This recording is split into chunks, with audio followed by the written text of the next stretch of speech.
vous êtes de ce côté. Mesdames et messieurs de la presse, bonsoir. Il est 23h45 à Kalemi, dans la province du Tanganyika, où le président de la République a donné aujourd'hui l'ouverture, a donné le go pour les travaux de la 11e conférence de gouverneurs. Vous savez que cet organe est institué par la Constitution qui permet au président de la République et ses différents représentants en province de discuter des sujets qui concernent leur fonctionnement. Le président de la République qui est arrivé hier sous la pluie et qui a été plutôt bien accueilli. Ça nous a rappelé d'ailleurs quelques jours pendant la campagne électorale. Et donc, ce soir, comme vous pouvez le voir derrière, la thématique principale de la 11e session va concerner aussi le programme de développement local de 145 territoires. Nous aurons donc le privilège d'avoir un peu plus tard le vice-premier ministre, ministre du Plan, qui viendra non seulement nous faire le point de ce qui s'est fait aujourd'hui, parce que l'un des événements aujourd'hui, c'était la descente du président de la République à 30 km de la ville de Kalemi, à Mutoa précisément, où il a inauguré les centres de santé construits dans le cadre du programme de développement local de 145 territoires. Mais bien avant d'ailleurs que nous puissions évoluer, je voudrais saluer encore une fois le vice-premier ministre, ministre de l'Intérieur, Maître Jacques-Mel Chabani, bonsoir. Bonsoir, bonsoir, bonsoir. Ensuite, le gouverneur, M. Christian Kitunga, bonsoir. On va commencer cet exercice par vous. Qu'est-ce que ça représente pour vous et pour toute la population de la province du Tanganyika d'avoir le président de la République, non pas pour un jour, non pas pour 2 jours, mais pour presque 5 jours, parce que le Conseil de ministres de ce vendredi se tiendra ici dans les Tanganyika. Merci, Excellence, pour la parole. Et je salue toute la population du Tanganyika et en remerciant, commencer par remercier Son Excellence, Monsieur le Président de la République, chef de l'État, qui nous a fait cet honneur de passer ces événements au Tanganyika, non seulement par rapport à la conférence de gouverneurs, mais aussi le moment qu'il aura à passer le Conseil de ministres ici au Tanganyika. Ce n'est pas quelque chose de rien. Vous l'avez précisé, plus de 5 jours à peu près qu'il sera avec nous ici. Vous avez vu la joie manifeste de la population en l'accueillant d'abord, et même parce que vous avez parlé de Mutoa, vous avez vu le long de la route comment la population ne faisait qu'ovationner le président. Premièrement, ne fût-ce que par le voir, ça n'arrive pas chaque jour, comme toute population qui dit Tata et Nzale Sidi.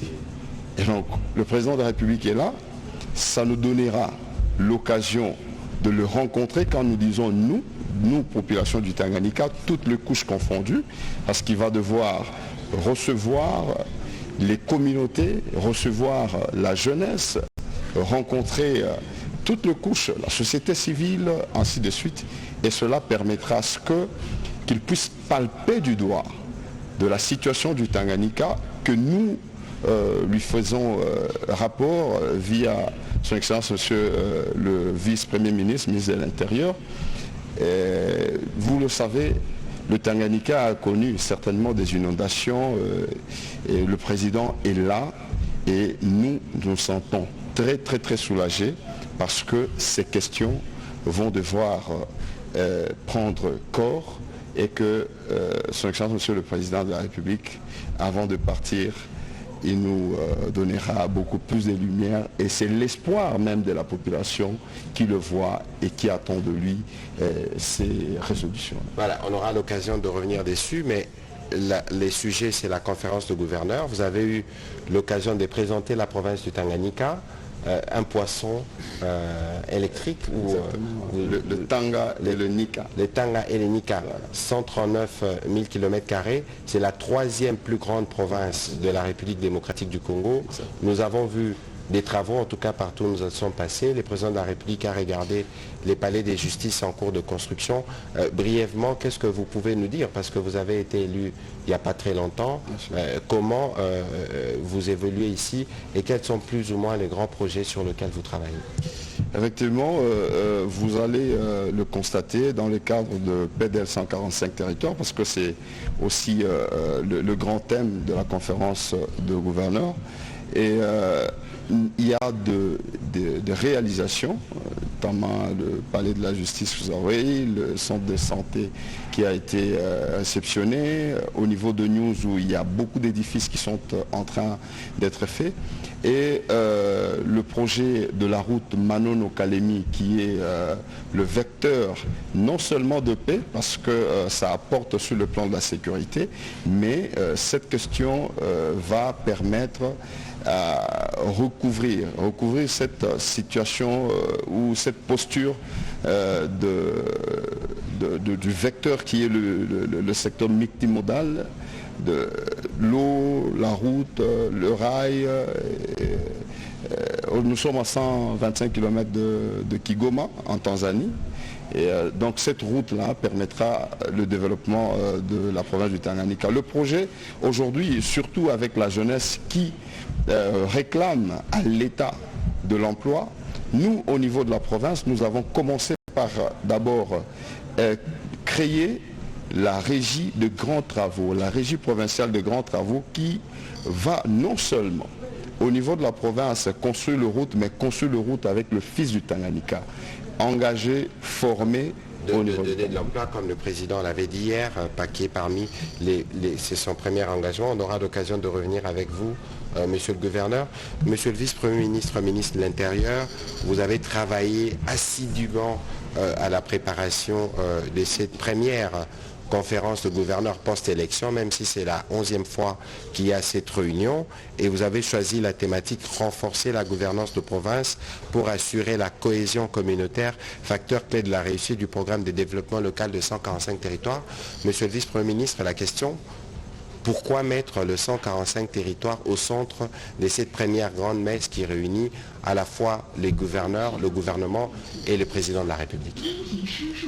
Principalement parce que c'est l'un des programmes phares du président de la République, programme de son premier mandat, qu'il a conjugué en d'autres versions au courant de son deuxième mandat dans les différentes années de ce mandat. Donc c'est un programme qui regroupe toutes les provinces, tous les territoires de la République, qui les amène vers le développement. Et ce qui est l'une des grandes préoccupations non seulement du président de la République, mais aussi des attentes de la population congolaise. Dans le programme des 145 territoires qui se multiplient sur les différents secteurs de la vie, il y a eu les infrastructures qu'on a eues dans la première phase, il y a les routes qu'on aura dans la deuxième phase ici, il y a les institutions judiciaires et tout ce qui va avec. Donc c'est un programme extrêmement important pour la gouvernance et la vision politique du président de la République. Il était important qu'on l'implique dans cette grande messe qui est une institution constitutionnelle organisée dans la Constitution à travers l'article 200 de notre Constitution, qui permet à ce que le président de la République ait l'opportunité, accompagné de son gouvernement, de ses ministres, de rencontrer les gestionnaires de nos 26 provinces pour discuter, échanger avec eux sur la gouvernance de la République. Et étant donné que le PDL 145 territoires fait partie de ce qu'on peut appeler le socle du développement traduit, conjugué par le chef de l'État, il était important qu'il l'implique dans la thématique. Et c'est ce qui a été fait au cours de cette 11e session qui devait s'organiser en cette période-ci et qui a, Dieu merci, réussi à s'organiser dans les conditions voulues. Le président de la République tenait à ce qu'elle s'organise cette fois-ci dans la ville de Kalemi, ce qui n'avait pas été possible à la fin de l'année 2023. Donc, avec cette ouverture d'aujourd'hui, les discours qui ont été prononcés et les travaux qui ont commencé, pour nous, c'est une satisfaction. Voilà, Monsieur le Vice-Premier ministre, nous aurons l'occasion de revenir avec vous pour que vous puissiez nous donner quelques éléments d'éclairage parce que les travaux, je rappelle, vont continuer jusqu'à mercredi, mais je voudrais en accord avec la technique écouter jusqu'à vendredi, merci plutôt. Nous allons plutôt écouter le président de la République, ce qu'il a dit tout à l'heure ici à l'occasion de l'ouverture des travaux de la conférence de gouverneurs. Je suis honoré de présider ce jour l'ouverture de la 11e session de la conférence des gouverneurs de province ici à Kalemi, chef-lieu de la province du Tanganyika, conformément aux dispositions de l'article 200 de notre Constitution et des articles 2, 7 et 10 de la loi organique numéro 08/015 du 7 octobre 2008 portant modalités d'organisation et de fonctionnement de la conférence des gouverneurs de province. Je tiens avant tout à exprimer ma sincère gratitude à l'endroit de la population de cette belle province, capitale mondiale du lithium,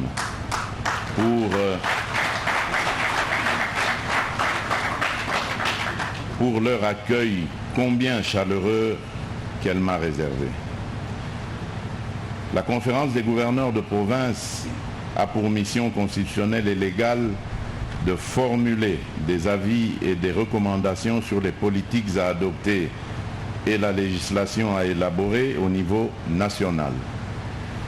Par ce biais, elle contribue non seulement à la consolidation de l'unité nationale, mais également à l'harmonie entre le gouvernement central et les provinces. Elle assure ainsi une compréhension mutuelle des politiques publiques, tant au niveau national qu'au niveau de chaque province. Ce cadre revêt donc une importance majeure car il constitue un espace privilégié pour mesurer l'efficacité de nos stratégies communes en vue de renforcer une collaboration harmonieuse entre l'exécutif national et les gouvernements provinciaux. Il nous offre l'opportunité de nous réunir, de réfléchir ensemble et de proposer des solutions concrètes face aux défis qui entravent le développement harmonieux de nos provinces.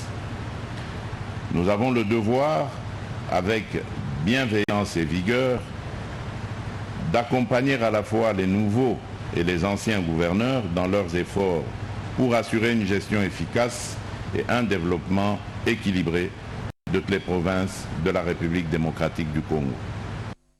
Voilà, le président de la République qui parle de développement équilibré. Monsieur le vice-premier ministre, je vais me retourner contre vous je vais me retourner de votre côté parce que lorsque nous avions suivi les présidents de la République aujourd'hui, il a beaucoup de la collaboration au niveau entre les provinces et les assemblées provinciales. Pourquoi avoir choisi spécifiquement pour cette 11e conférence d'associer les présidents des assemblées provinciales à vos travaux? Bon, c'est une indication qui ressort si on fait l'analyse des sessions précédentes. Déjà à la 9e session dans la ville de Mbandaka, le président de la République avait martelé la nécessité de la stabilité de nos provinces. Il avait insisté en s'adressant au gouverneur de province de son inquiétude sur les relations qu'il y avait entre l'exécutif provincial et les assemblées organes de contrôle. À la 10e session qui s'est déroulée à Kinshasa en fin 2023, il avait été sollicité la possibilité de voir participer à la conférence des gouverneurs les présidents ou les bureaux des assemblées provinciales. C'était une sollicitation. Et lorsque nous étions dans la phase préparatoire de cette session ici, à l'analyse de toutes ces observations, ces remarques, nous avons estimé qu'il était important au cours de ce forum, même si ce n'est pas clairement disposé dans l'article de la Constitution qui institue la conférence des gouverneurs, vu que c'est une grande rencontre, c'est une grande messe qui concerne la gestion des provinces et la relation entre le pouvoir central et les provinces. C'est l'unique, d'ailleurs, institué par la Constitution. Nous avons estimé et milité, et après consultation avec le président de la République et le Premier ministre, cela a été accordé, que les présidents des assemblées participent à titre en qualité d'observateurs.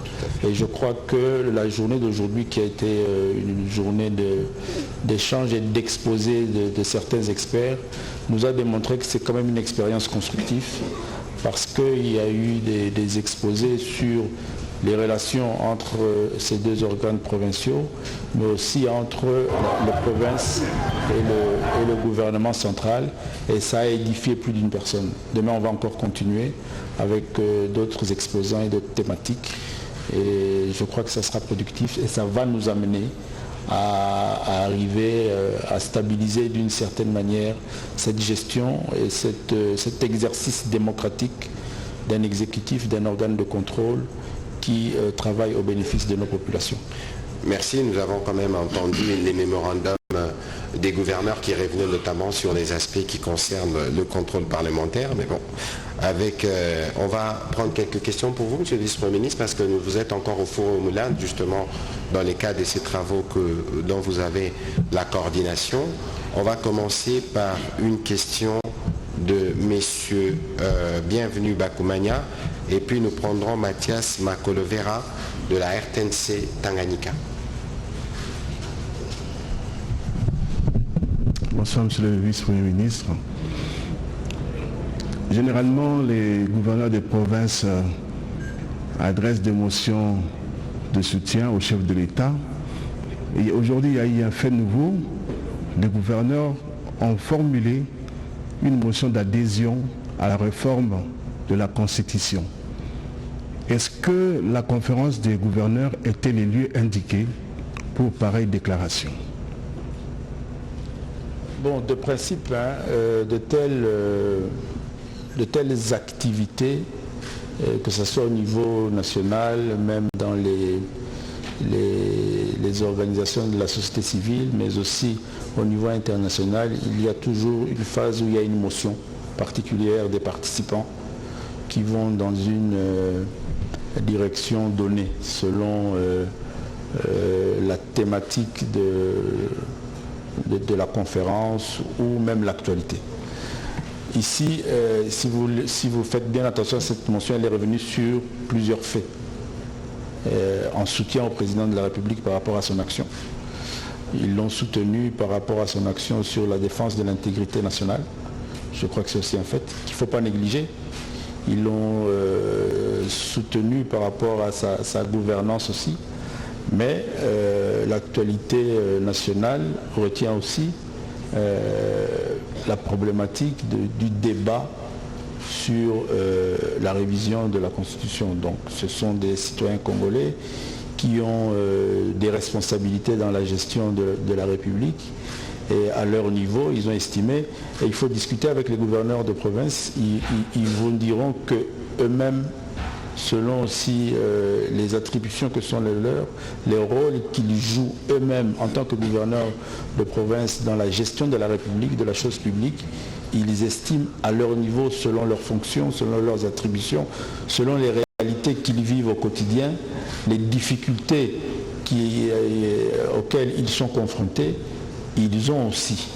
Et je crois que le jour où, si on a bien suivi leur déclaration, le jour où le président mettra en place cette commission scientifique qui va réfléchir au bénéfice du souverain primaire de la population congolaise, qui va réfléchir sur cette problématique de révision, où on parle maintenant aussi de changement de la Constitution, je suis convaincu que les gouverneurs, les territoriaux viendront aussi avec leurs observations, leurs désirs, parce qu'ils ont constaté qu'au au fur et à mesure de leur travail, ils sont face à des difficultés dues au texte, dues aux lois, dues à la Constitution de notre République à laquelle ils aspirent, je m'excuse, à certains changements, et ça c'est légitime. Voilà, merci. On va prendre les questions de M.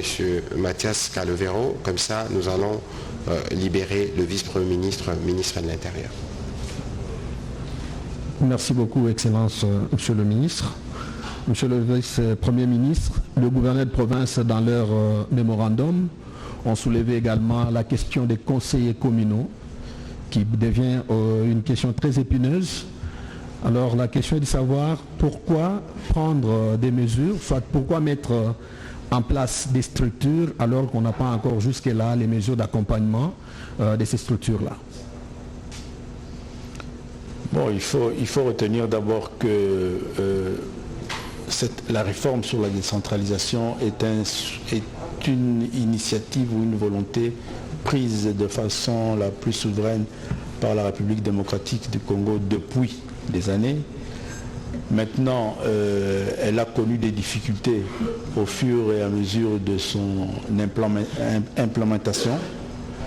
Ici, moi je crois que si nous sommes tous convaincus que non seulement la démocratie, mais le développement de notre pays viendra par la base, à partir du moment où on arrivera à organiser les structures de base de notre République, les entités décentralisées, les villes, les communes, les territoires et les secteurs.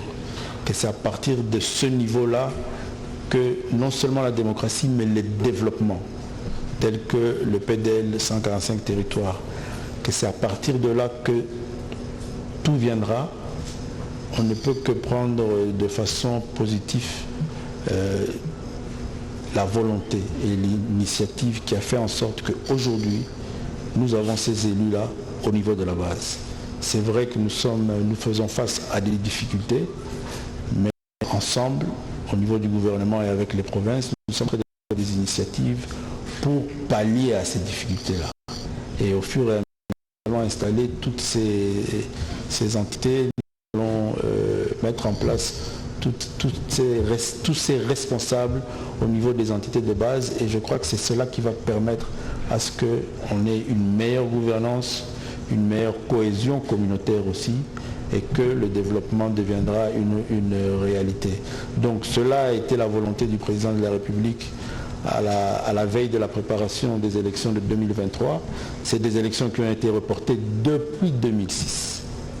Et le fait du report de ces élections ont créé aussi des difficultés et nous ont mis dans des situations telles que certaines réalisations de développement ont été impossibles d'être mises en place. Le président de la République a pris ce courage et il a mis tout en marche pour que ces élections s'organisent. Nous avons ces élus et au niveau du gouvernement, nous sommes en train de travailler pour que la CENI puisse publier dans les délais les plus proches les prochains calendriers, les prochaines dates pour qu'on finalise à ce niveau-là et on va avancer.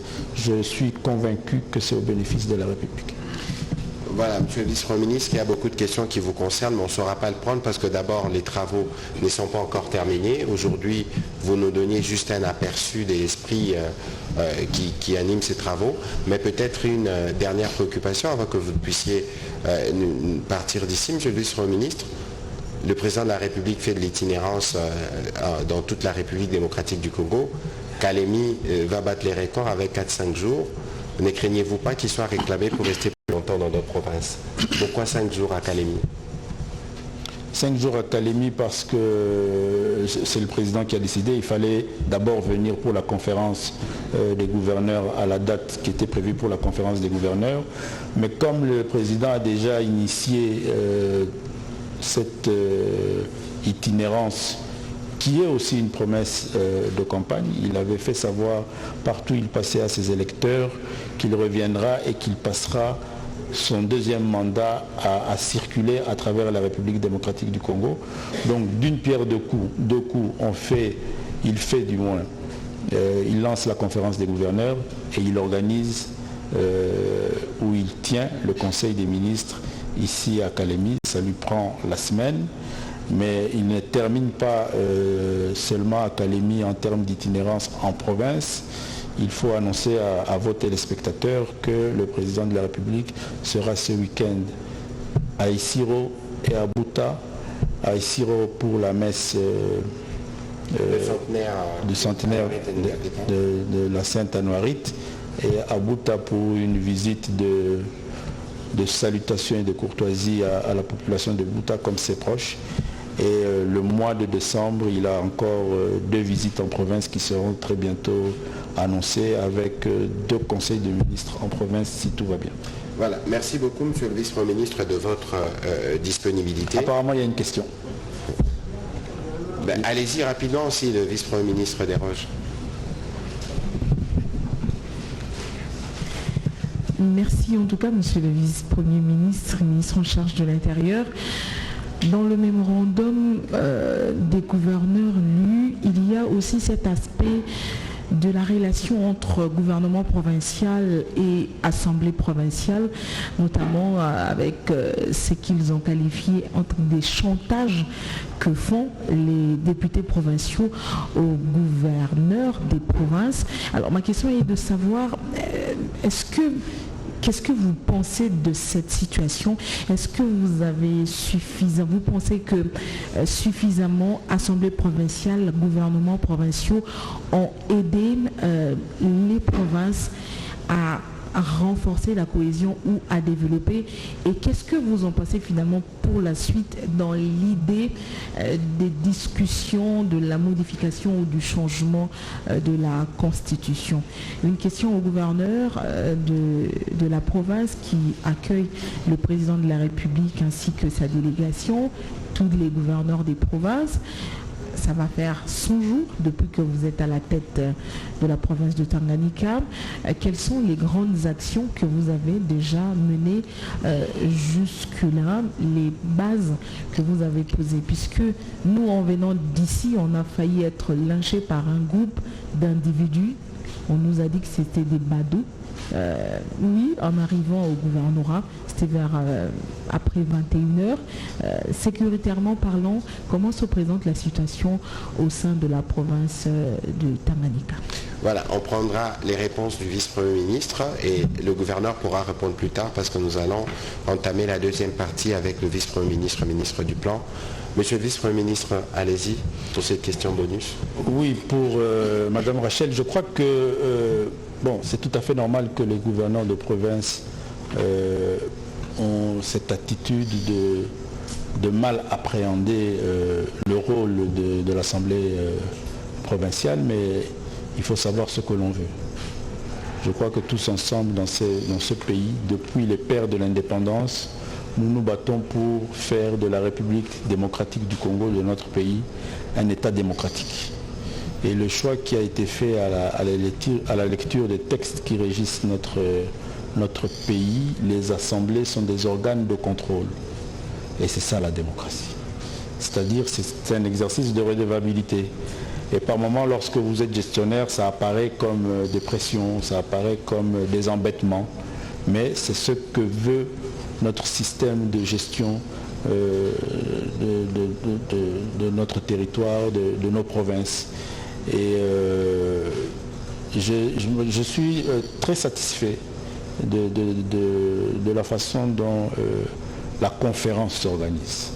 Parce que après leurs exposés, après le développement de leur mémo, ils ont eu l'avantage d'auditionner des personnalités, des professeurs d'université qui ont développé des thématiques des relations entre les organes, l'organe de gestion et l'organe de contrôle au niveau des provinces, l'organe de gestion et le gouvernement central, les relations.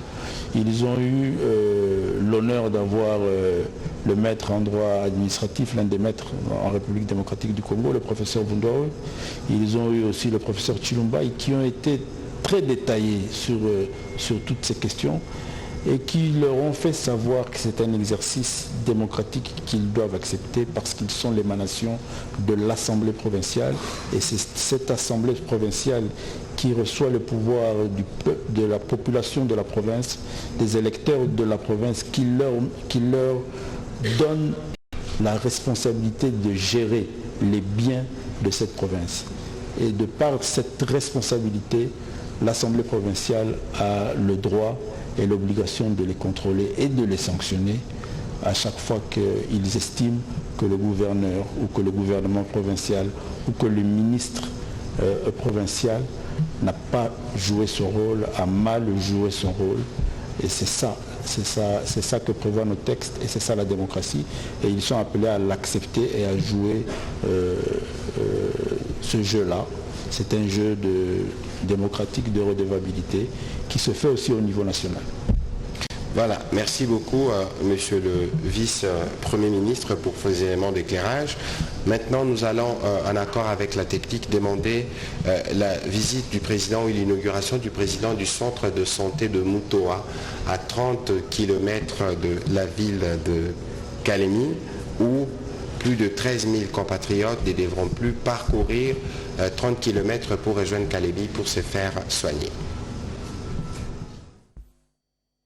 Le thème de cette 11e session, intitulée « Renforcer la gouvernance des provinces pour assurer la cohésion communautaire, facteur clé de la réussite du programme de développement des 145 territoires », souligne ainsi l'importance d'une gouvernance provinciale inclusive et responsable pour garantir la cohésion sociale et le développement de nos territoires.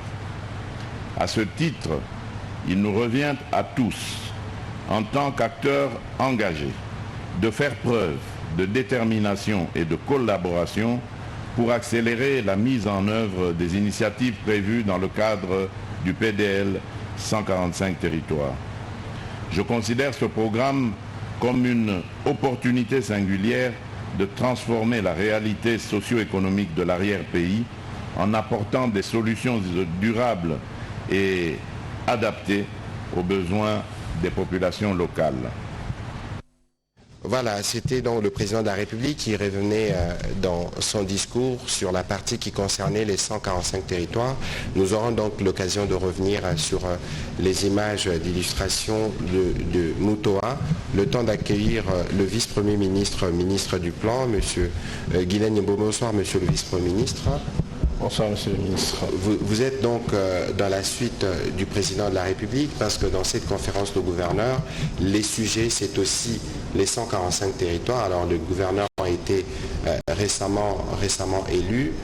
Comment comptez-vous justement impliquer les gouverneurs qui sont arrivés dans cet ambitieux programme qui touche, je rappelle, en même temps tous les 4 coins de la République démocratique du Congo? Oui, bonsoir messieurs et messieurs, dames les journalistes. Bon, les gouverneurs, en fait, c'est peut-être parce que le programme n'est pas mieux connu par le public, mais en réalité, dans la gouvernance du programme, les gouverneurs sont déjà prévus. Donc, je vais peut-être donner brièvement. Je vous en prie. Donc, vous avez le pilotage, donc le comité de pilotage qui est présidé par le président de la République. Ensuite, vous avez les comités de coordination pilotés par Madame la Première ministre. Et puis vous avez les comités opérationnels que je pilote au niveau de mon ministère de plan et de la coordination de l'aide au développement. Et à ce niveau-là, vous avez donc les gouverneurs qui sont prévus, donc au niveau du gouvernorat. Vous avez aussi l'administrateur du territoire qui est prévu dans les cadres de suivi de ce programme. Et ensuite, vous avez un comité qui rapporte à moi-même pour faire le contrôle et le suivi des agences. Comme vous le savez, il y a 3 agences qui sont recrutées pour travailler sur ce programme-là en termes de mise en œuvre de ce programme. Donc c'est juste une question de donner plus d'informations, mais aussi des moyens pour que les gouverneurs puissent réellement s'impliquer dans le programme. Mais en réalité, ils sont bien dedans. Ah, très bien. Avant même qu'on aille en profondeur justement sur la question de 145 territoires, parce qu'il y avait quand même beaucoup de questions sur les sujets, comment le projet a été relancé. Aujourd'hui, le président de la République a été à Mutoa, à plus de 30 km d'ici, où plus de 15 000 compatriotes ne devront plus faire la route pour venir se faire soigner à Kalemi. Qu'est-ce que cela représente? Vous êtes évidemment bien connaisseur du milieu dans lequel nous sommes. Qu'est-ce que cela représente pour ces populations de voir le président de la République donner vie à un tel projet? Mais c'est une avancée majeure. Et il faut savoir que Tanganyika a eu cette chance d'avoir le président de la République inauguré les centres de santé avec l'équipement qui n'était pas prévu au départ. Parce qu'au départ, il était prévu une sorte d'équipement dispensaire. Mais là, nous avons des petits hôpitaux que nous allons avoir dans tous les territoires. C'est-à-dire que au moins 80% de solutions pourront être trouvées déjà au niveau des territoires. Parce que comme vous le savez, nous avons déjà des problèmes d'enclavement dans notre territoire au niveau national. Et donc l'idée, et c'était cette discussion que nous avons eue au niveau du comité opérationnel avec le ministre de la Santé qui a donné cette suggestion pour que nous puissions avoir carrément des petits hôpitaux pour résoudre les gros problèmes déjà à ce niveau-là et éviter à ce qu'on puisse renvoyer les gens sachant que nous n'avons pas suffisamment des routes pour l'instant. Voilà, Monsieur le vice-premier ministre, parce que nous avons l'occasion de vous avoir, le projet 145 territoires assemblé pour certains à un certain moment avoir été grippé un peu, mais qu'est-ce que vous pouvez nous dire aujourd'hui, le projet, où est-ce qu'il se situe, les niveaux d'exécution, les degrés d'engagement du gouvernement? Voilà, c'est aussi une question de communication. Il faut nous mettre dans le contexte du début de ce programme. Dans la tête de beaucoup de personnes, le projet, donc le programme des 145 territoires a réellement démarré en 2021. Ce qui est, on veut dire, vrai ou faux, parce que le programme a été adopté en décembre 2021, mais la mise en œuvre a commencé réellement en 2023. Parce qu'entre-temps, il y a la question de passation de marché, la question des fonds qu'il fallait trouver. Là aussi, il faut se souvenir que nous sommes en pleine campagne électorale. Donc la période des élections où le choix du président de la République, c'est celui de la souveraineté pour que nous puissions organiser nous-mêmes nos élections avec nos propres moyens. Et donc il y avait beaucoup de moyens qui ont été mis en œuvre pour ça. Mais aussi, nous n'avons pas oublié que nous avons toujours la guerre à l'est du pays. Et donc la question de financement a été la question majeure aujourd'hui pour que nous puissions avoir ce programme réellement déployé. Donc ce qui fait qu'il y a beaucoup de confusion aussi dans la tête des gens. Donc le programme a réellement commencé en 2023 et à partir de là, nous sommes en train d'avancer. Et par rapport aux résultats que nous avons aujourd'hui et compte tenu de ce que je viens de vous expliquer en termes de contexte, pour ma part, je considère que le programme avance bien. Et je vais peut-être vous donner quelques difficultés, des grandes, à part la question des financements, vous le savez, des questions des routes. Tout à fait. Qui sont, si on avait la possibilité de mettre une vidéo, vous allez réaliser à quel point c'est compliqué parfois de pouvoir réaliser tous ces ouvrages-là. Donc pour moi, nous avançons doucement mais sûrement. Et puis les gens doivent retenir que le programme de 145 territoires, c'est un programme qui ira jusqu'au bout, parce qu'il y a beaucoup d'inquiétudes sur le plan de fonds et ainsi de suite. La gouvernance est très bien faite et qui fait qu'il n'y a pas possibilité à ce que ce programme puisse échouer. Parce qu'il y a des contrats qui sont d'abord au niveau du gouvernement et des agences, et puis au niveau des agences et des prestataires. Donc à chaque niveau, il y a des exigences, et pour le gouvernement, nous sommes là pour veiller jusqu'à ce que le contrat soit correctement réalisé.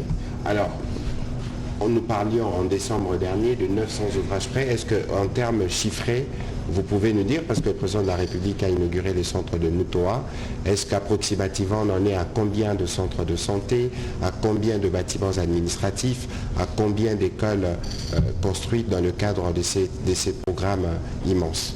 En termes de ce qui est achevé à ce jour, nous avons 853 ouvrages au total, donc avec 518 écoles, 276 centres de santé et 59 bâtiments administratifs. Ça, c'est de manière générale. C'est déjà prêt, livré? Ça, c'est déjà achevé, livré. Ça dépend aussi du programme parce qu'il faut la réception d'abord par les ministères sectoriels parce que, comme je vous ai dit, en termes de gouvernance, donc les travaux sont réalisés via les agences, mais tout ce qui est termes de référence et contrat contrôle en aval, c'est fait par les ministères sectoriels. Pour les écoles, c'est le ministère de l'éducation qui va s'assurer à ce que tout a été fait selon les règles. La même chose pour les centres de santé, le ministère de la Santé, et puis pour les bâtiments administratifs avec les ITPR. Voilà. Oui, avant qu'on puisse donner la parole aux professionnels des médias pour des questions spécifiques, je pense que Calémie, la province de Calémie, c'est les PNUD qui avaient en charge d'exécuter. Mais sur le PNUD, monsieur le vice-premier ministre, on a quand même enregistré beaucoup de plaintes en termes de rythme d'exécution de travaux. Est-ce qu'aujourd'hui, les PNUD, un peu comme les BCECO et CFF, a pris le rythme qu'il faut pour faire accélérer les travaux dans les cadres de ces programmes justement de 145 territoires? Tout à fait. Et j'ai rassuré d'ailleurs parce que je suis passé ici pendant la période des campagnes. Donc j'avais rassuré en tout cas la population ici pour dire que nous savons que le démarrage pour le PNUD a connu quelques difficultés parce qu'il y a eu des changements au niveau de sa gouvernance, mais après les choses se sont mises en ordre de bataille pour rattraper le retard. Je tire d'ailleurs ça de la bouche du gouverneur qui vous a bien dit qu'il y a des travaux qui avancent dans différents territoires. Donc voilà, donc sur le plan de réalisation, il y a des avancées considérables aujourd'hui. Voilà, merci beaucoup monsieur le vice-premier ministre. On va commencer la série des questions qui vous étaient destinées. Madame Rachel, on n'a pas oublié votre question, on y répondra. On va prendre la question de monsieur Juvenal Moudimbi de la radio Ndenga News.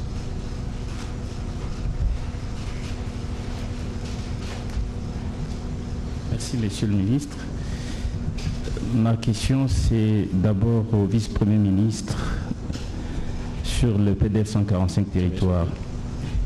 Aujourd'hui, quels sont les mécanismes mis en place pour garantir que tous les territoires, y compris ceux qui sont actuellement sous occupation de rebelles, puissent bénéficier de ce programme ambitieux?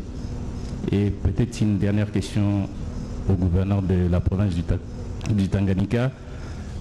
Aujourd'hui, vous êtes signataire de la motion d'adhésion à la révision constitutionnelle. Avez-vous pris en compte l'avis de la population que vous représentez sur cette question que le chef de l'État lui-même a souligné qu'il va écouter la population? Merci. On va commencer par le vice-premier ministre. Oui, merci pour la question. L'assurance est déjà dans la définition du programme lui-même. Donc il est clair que c'est un programme qui se réalise en concomitance dans tous les 145 territoires. Et là où les travaux n'ont pas commencé, donc il y a des explications par rapport à ça. Donc par exemple pour toute la partie réalisée par le PNUD, donc nous savons aujourd'hui qu'il y avait 133 ouvrages qui n'avaient pas démarré simplement parce que complet. Parce que dans leur projet, donc il faut que l'argent soit décaissé totalement pour qu'ils puissent entamer tous les travaux. Cela n'était pas le cas, mais aujourd'hui, la partie qui est restée a été débloquée, donc ils sont en train de travailler sur les appels d'offres pour entamer les 133 ouvrages qui restaient.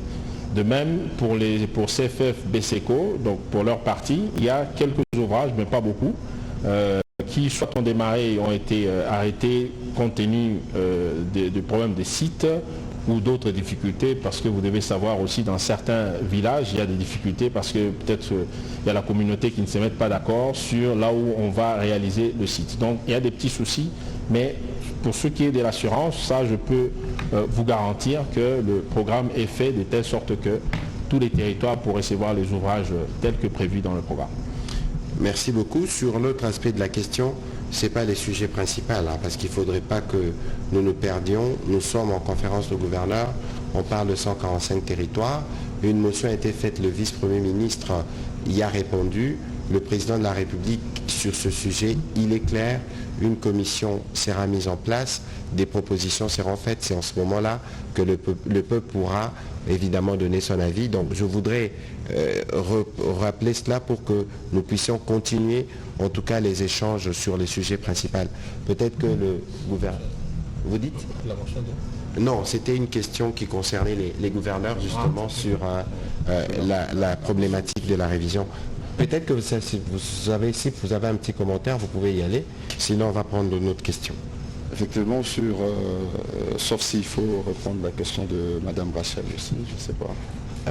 Allez-y. Voilà, sur la question de Madame Rachel et quelles sont les grandes actions déjà réalisées. Donc aujourd'hui sur le plan sécuritaire, parce que vous l'avez souligné, effectivement c'était une situation très dégradée. Et quand on parle de l'insécurité, mais aujourd'hui moi je peux par contre vous parler de la criminalité urbaine. Et sans oublier qu'il y a aussi des îlots de stabilité dans certains territoires, notamment Kongolo, Nyunzu, Manono, qui avant étaient le triangle de la mort. Aujourd'hui, il y a quand même de la calmie. Au niveau de la ville de Kalemi, ce que était Kalemi avant, c'est pas ce que nous avons maintenant. Vous avez un gouverneur devant vous qui ne dort presque pas parce que nous faisons nous-mêmes la patrouille la nuit, accompagnant certainement la police et l'armée qui vient en appui. Donc on est chaque jour sur terrain la nuit. On travaille au bureau le jour et la nuit on est sur terrain. Et cela a apporté des résultats et a donné de la calmie. Vous avez sans doute suivi que certains des officiers ont été interpellés et présentés devant la justice. Un groupe de badauds, parce que vous l'avez dit, c'est un verre à moitié plein, à moitié vide. La sécurité, c'est une question qui arrive comme une maladie, mais pour traiter, ça prend un peu du temps. Mais les déviants ne manquent pas pour que vous vous retrouvez dans cette situation, comme vous l'avez dit. Mais la situation sécuritaire au niveau de Kalemi ainsi que la province entière, elle est relativement calme. Par rapport aux grandes actions que nous avons déjà entamées ou réalisées, j'aimerais rappeler que nous avons pris la province à une période très critique. Cela ne nous épargne pas de pouvoir mener des actions. Et vous allez vous souvenir qu'à un certain moment, ici à Kalemi, la province ou la ville de Kalemi était divisée en deux, avec les inondations qui nous ont causé des problèmes. C'est par des pirogues pour rejoindre la colline d'État et tout consort. Quand vous sortez au niveau du pont Lukuga, vous allez voir qu'il y a une tronçon en terre battue. Cette portion de terre-là, cette portion de route, c'était avec de pirogues que la population traversait avec. Et donc la route était pratiquement en lambeaux. Nous sommes intervenus très rapidement. Et aujourd'hui, nous nous sommes focalisés dans le cadre d'abord de renforcement de capacité de mobilisation de nos recettes, parce que pour mener des actions, il faudrait avoir une trésorerie adéquate qui répondra aux besoins certainement de la population. Et je vous rassure qu'aujourd'hui, nous avons triplé les recettes, ce qui nous permet d'ailleurs, parce que je l'ai dit dans mon introduction, que nous avons créé la régie provinciale des grands travaux, qui va acquérir ses propres matériels, ses propres ateliers, et nous allons faire nos propres routes. Et d'ici quelques semaines, nous allons lancer les travaux des 12 km déjà presque profinés dans la ville de Kalemi. Et, je vous épargne des détails de tronçons, mais nous allons lancer 12 km. Nous avons, par notre billet bien sûr, renforcé, je l'ai dit, la capacité de mobilisation de recettes, parce que nous avions en son temps la sous-direction de la DGDA. Et la province du Tanganyika était devenue comme une sous-province, parce qu'au niveau de la douane, il fallait demander l'autorisation à Lubumbashi, le directeur provincial de Lubumbashi, qui devait diriger. Nous avons mené une démarche auprès du DG de la DGDA, que je salue d'ailleurs, qui a répondu positivement. Et nous avons une direction provinciale de la DGDA.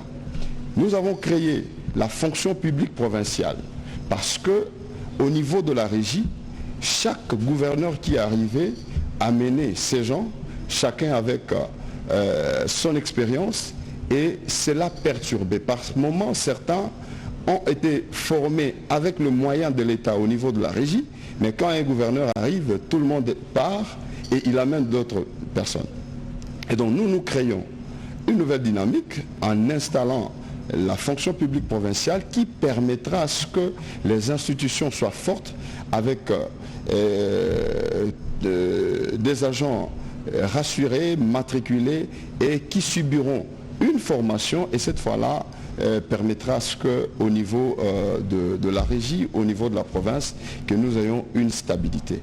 Voilà un peu en gros ce que nous pouvons souligner pour ne pas prendre beaucoup de temps. Voilà, merci Monsieur le Gouverneur. On va revenir sur les 145 territoires parce que c'était les sujets du jour. On va prendre les questions de Monsieur Oscar Mbalkaïch.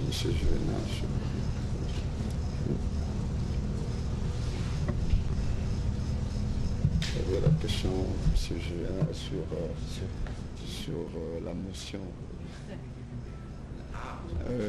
Dire un mot à ces propos. Vous aurez l'occasion. Merci, Excellence, Monsieur le Ministre.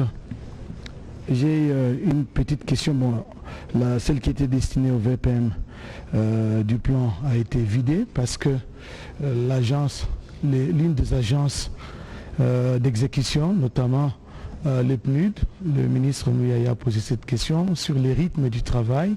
Vous avez vous-même parlé de voies d'accès qui ont posé beaucoup de problèmes dans la réalisation des ouvrages. Mais la petite question, il y a 6 territoires, il y a 91 ouvrages ou infrastructures qui ont été recensés, 14 restent à être, dont les contrats restent à être signés pour que tous les autres territoires bénéficient totalement de ces ouvrages de PDL 145 territoires, à quand justement la signature pour les ouvrages restants parce qu'il y a des ouvrages dont les travaux sont en cours d'exécution. La petite question que j'allais vous poser, pour que tous les territoires, les 6 territoires de la province du Tanganyika bénéficient des ouvrages d'une décennie.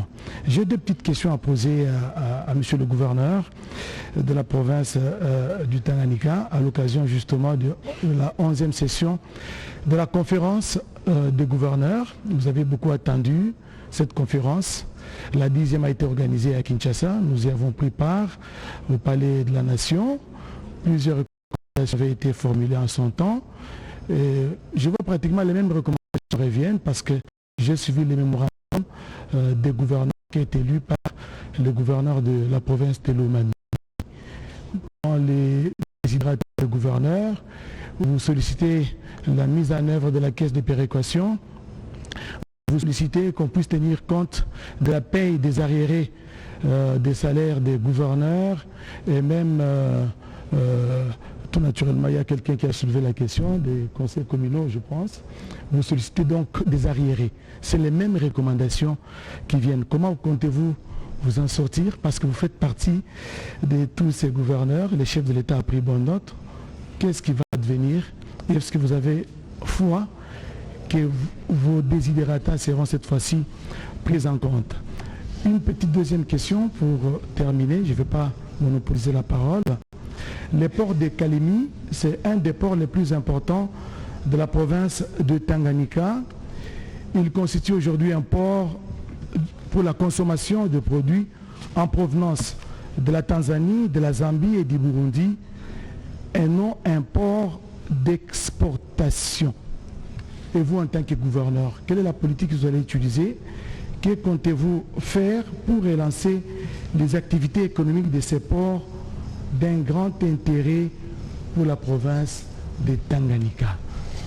Je ne sais pas si la question sera soulevée lors des panels qui sont organisés lors de cette session. Voilà, je vais me tourner du côté du vice-premier ministre par rapport aux questions qu'il a posées. Mais, monsieur le vice-premier Sur les 145 territoires, on ne pense qu'aux bâtiments généralement, mais est-ce que, comme nous avons l'occasion de vous avoir, vous pouvez nous brosser un peu sommairement comment le projet est structuré, comment il se décline, ses différentes phases, ses différents aspects, comme ça les idées pourront être mieux cristallisées dans les chefs de ceux qui nous suivent. Alors très rapidement pour les ouvrages qui restent, donc il s'agit de Académie pour 9 ouvrages et puis MOBA pour le 5. Donc comme j'ai dit déjà avant, donc les contrats sont en cours. Donc il faut, et donc le PNUD est en train de travailler sur les appels d'offres. Donc en réalité, dans les semaines qui viennent, en principe, les travaux devront commencer. Donc pour toutes les entreprises qui se sentent capables bien sûr de se lancer dans l'aventure. Donc c'est le moment de pouvoir postuler pour ces ouvrages-là qui restent.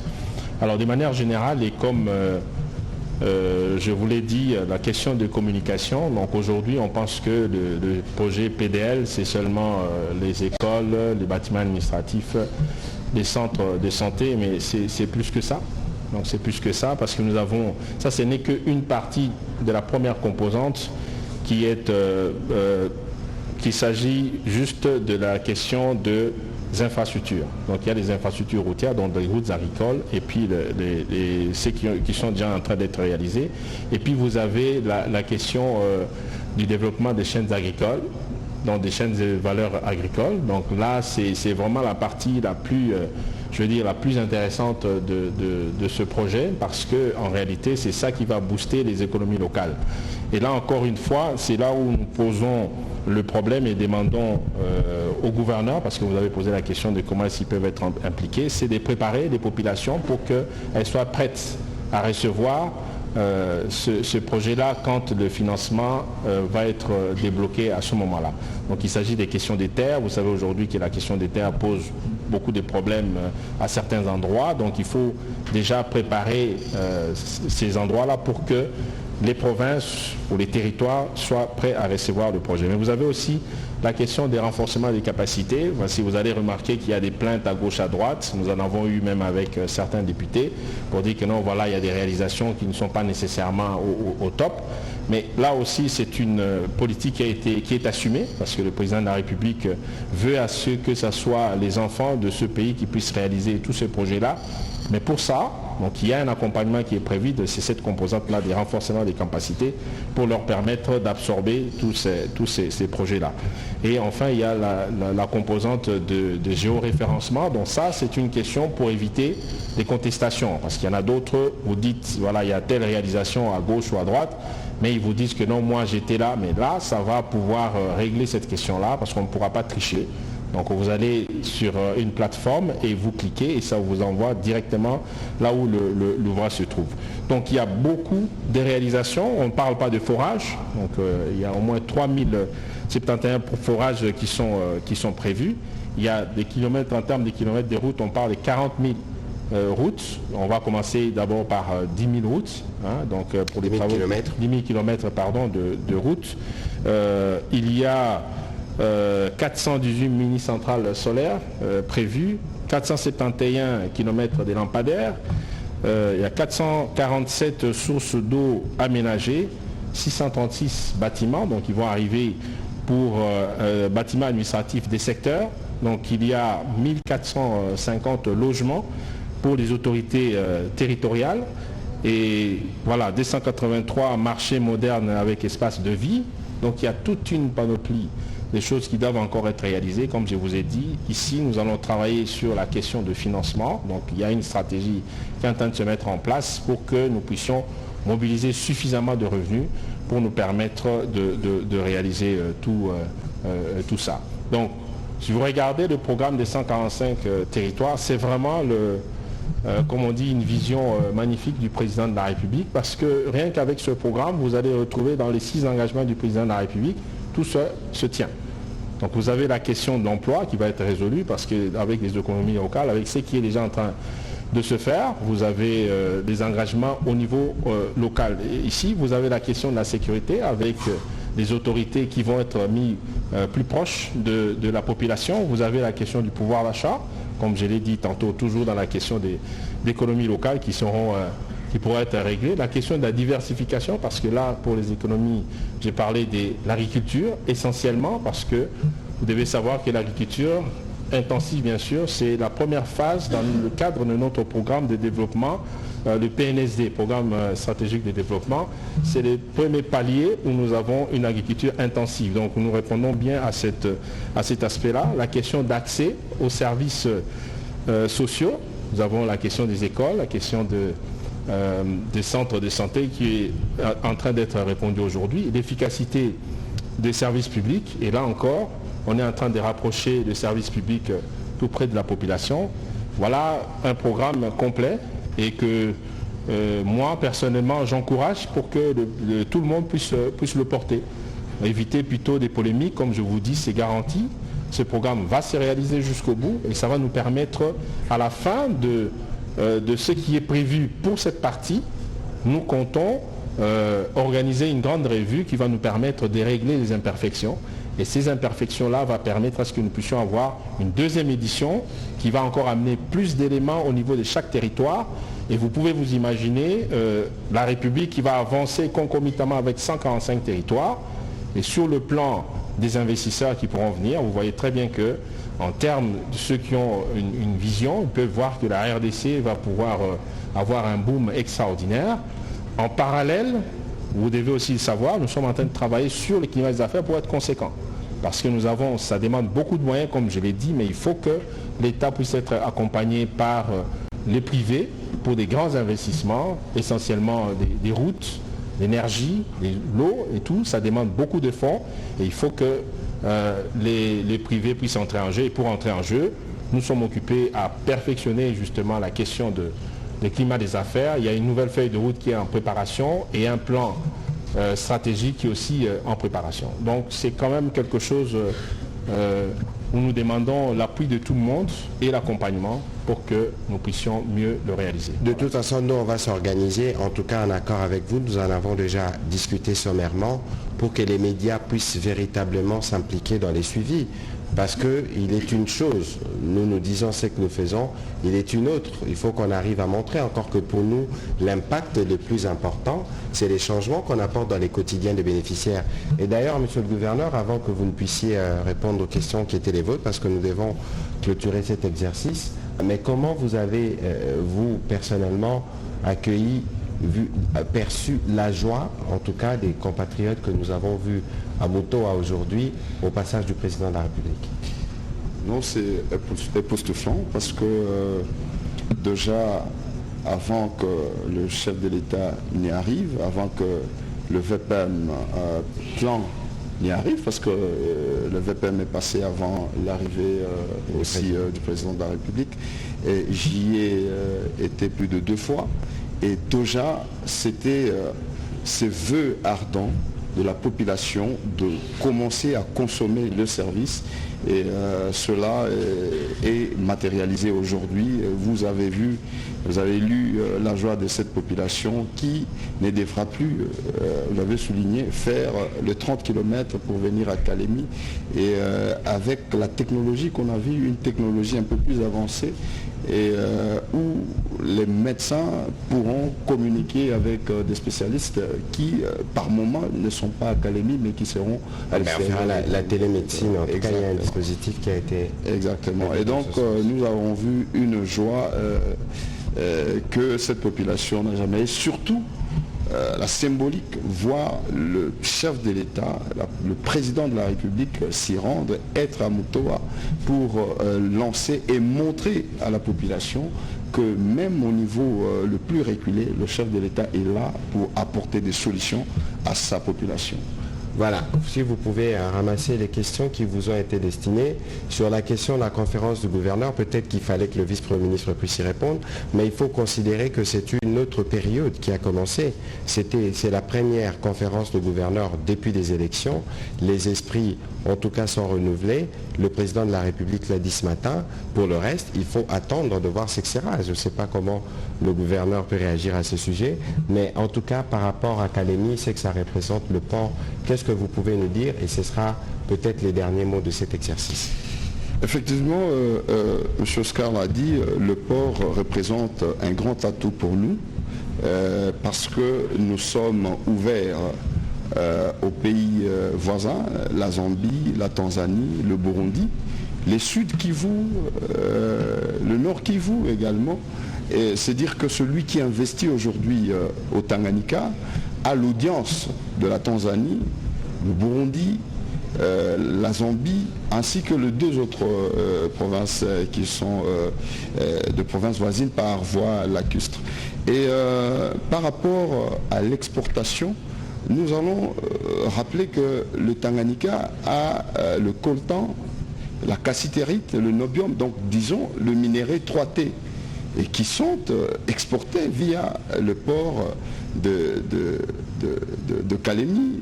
Et ce port qui est à 125 km de Kigoma, c'est dire que vous atteignez très facilement Dar es Salaam pour l'exportation. Et notez qu'au niveau du port, il n'y a pas de péage, comme nous voyons dans d'autres provinces où les minéraux ou le tract qui doivent passer doivent payer le péage, et le transport maritime, c'est le transport le moins cher.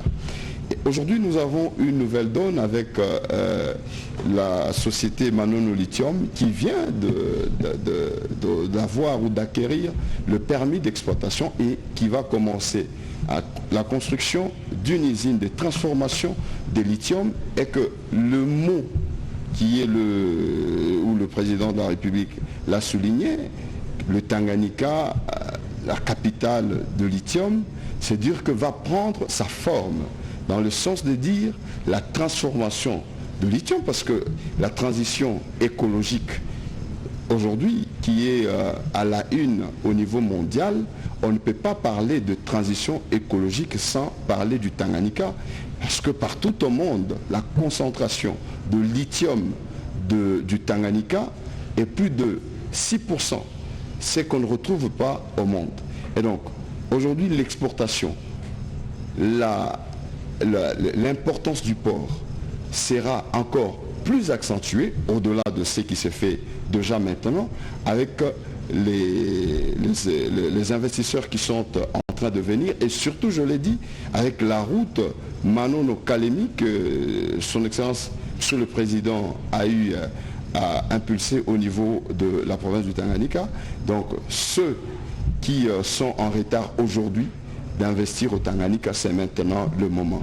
Parce que demain, ça sera le boom au Tanganyika. Voilà, vous aviez souhaité répondre rapidement à la question de Juvénal. Je crois que vous avez bien voilà, je crois que c'est par ici qu'on va terminer cet exercice pour vous permettre de retourner, même si les gouverneurs nous a rassurés sur la sécurité, mais il est presque 1h du matin à Kalemi.